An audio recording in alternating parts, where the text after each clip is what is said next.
नमस्ते। कभी सोचा है कि कैसे एक बिल्कुल सीधी साधी छोटी सी कहानी हमें जिंदगी का कोई बहुत बड़ा सबक सिखा सकती है? आज हम एक ऐसी ही कहानी की परतों को खोलेंगे और देखेंगे कि उसके अंदर असल में क्या छिपा है।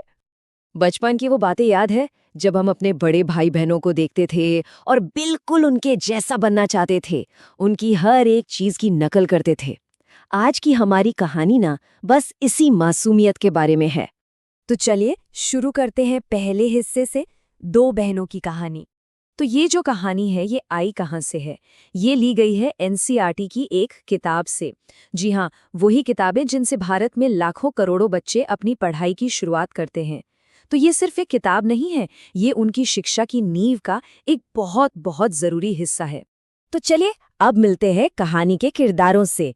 ये है बड़ी बहन रमा और ये है उसकी छोटी बहन रानी, जो अपनी दीदी की परछाई की तरह ही है, हमेशा उसके साथ। अब कहानी के अगले हिस्से में हम देखेंगे कि कैसे रानी अपनी दीदी की हर बात को कॉपी करती है। इस हिस्से का नाम है नकल का खेल। तो कहानी शुरू होती है एक आम सी सुबह से। रमा, बड़ी बहन, अपने लंबे बालों में कंघी कर रही है, बस दिन के लिए तैयार हो रही है। और वहीं पास में बैठी है रानी, जो अपनी दीदी को बहुत ही ध्यान से देख रही है। मतलब उसकी हर एक हरकत पर उसकी नजर है। और फिर जैसा सोचा था, रानी ने भी वही किया। उसने भी अपने बालों में कंघी कर ली। अच्छा, बालों में कंघी हो गई। अब तैयारी का अगला कदम। रमा ने अपनी चप्पलें पहनी। ये दिन की तैयारी का एक और मामूली सा पल लग सकता है ना? लेकिन छोटी रानी के लिए ये सीखने का एक और मौका है। और बिल्कुल, रानी ने भी अपनी चप्पलें पहन ली। नकल का ये खेल अभी भी चल रहा है। अब बारी आती है स्कूल जाने की। तो रमा ने अपना स्कूल का बस्ता उठाया। अब वो स्कूल के लिए एकदम तैयार है। और अब देखिए, दोनों बहनें अपने अपने बस्तों के साथ तैयार खड़ी हैं। ऐसा लग रहा है मानो दोनों किसी नए सफर पर निकलने के लिए पूरी तरह से तैयार हैं।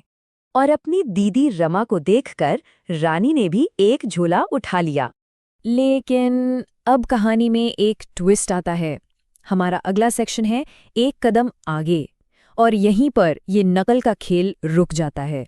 तो जैसे ही रमा स्कूल जाने के लिए दरवाजे से बाहर निकलती हैं, उनकी माँ रानी को बड़े प्यार से रोक लेती हैं। और ये पहली बार था, पहली बार जब रानी अपनी दीदी के पीछे पीछे नहीं जा सकी। और तब माँ ने रानी को बहुत ही प्यार से समझाया। उन्होंने कहा, रानी बेटी, तुम अभी बहुत छोटी हो, थोड़ी सी बड़ी हो जाओ तब तुम भी स्कूल चली जाना। ये एक बहुत ही जरूरी सबक था, सब्र का, सही वक्त का इंतजार करने का। तो ऊपर से देखने में तो ये कहानी सब्र और सही समय का इंतजार करने के बारे में एक प्यारी सी सीख देती है, लेकिन क्या बात सिर्फ इतनी सी ही है? चलिए देखते हैं हमारे अगले सेक्शन में कहानी से कहीं ज्यादा कि इसके पीछे का असली मकसद क्या है। असल में ये जो प्यारी सी कहानी है ना, ये सिर्फ एक कहानी नहीं है। ये असल में सिखाने का एक बहुत ही स्मार्ट, एक बहुत ही चालाक तरीका है। और यहीं पर इस कहानी का असली जादू सामने आता है। देखिए, कहानी का हर एक हिस्सा, हर एक शब्द एक मकसद से चुना गया है। जैसे किरदारों के नाम हैं, रमा, रानी। इन नामों से बच्चों को र अक्षर की आवाज़ और उसकी बनावट सिखाई जाती है। फिर शब्द आते हैं चप्पल, झोला। इनसे बच्चों की वोकैब्युलरी मतलब शब्द ज्ञान बढ़ता है। और पूरी कहानी का जो फ्लो है वो उनकी पढ़ने की समझ को बेहतर बनाता है। मतलब असली खेल तो कहानी के खत्म होने के बाद शुरू होता है। किताब के जो अगले पन्ने होते हैं ना, वो इसी कहानी के किरदारों और शब्दों का इस्तेमाल करते हैं। रमा और रानी जैसे शब्दों से बच्चों को हिंदी का र अक्षर पहचानना और लिखना सिखाया जाता है। फिर एक्सरसाइजेज होते हैं जहाँ बच्चों को शब्दों को तस्वीरों से मिलाना होता है। तो ये क्या है? ये कहानी और पढ़ाई का एक इतना जबरदस्त मेल है कि बच्चे खेल खेल में ही सीख जाते हैं। तो आखिर में सवाल ये उठता है कि ये कहानी हमें असल में क्या सिखाती है?